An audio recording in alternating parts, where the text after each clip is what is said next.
শীতের শাকসবজি দিয়ে আজ তৈরি করছি পালং ঘন্ট। আর সবাইকে ওয়েলকাম ইজি টু কুক রান্নাঘরে।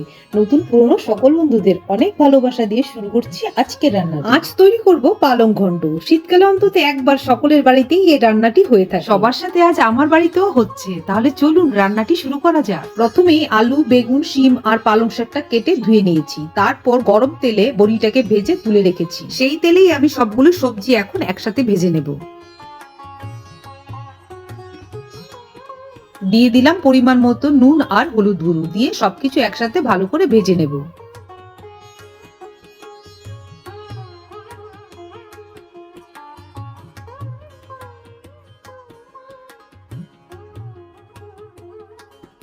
সবজিগুলো ভাজা হয়ে গেছে, এখন আমি তুলে নিচ্ছি।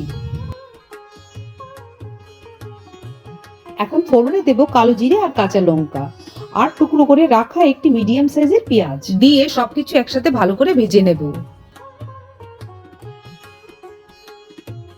এবার কড়াইয়ে দিয়ে দেব পালং শাকটা, দেব পরিমাণ মতো নুন আর হলুদ গুঁড়ো, সামান্য নাড়াচাড়ার পর কিছুক্ষণের জন্য ঢেকে দেব।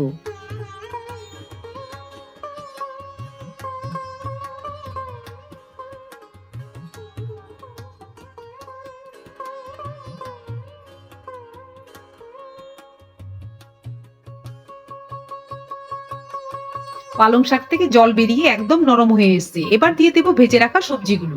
এখন সবকিছু একসাথে মিশিয়ে নেব, নিয়ে কিছুক্ষণের জন্য ঢাকা দিয়ে রেখে দেব। সবজিটা প্রায় তৈরি হয়ে এসেছে। এবার দিয়ে দেব সামান্য চিনি।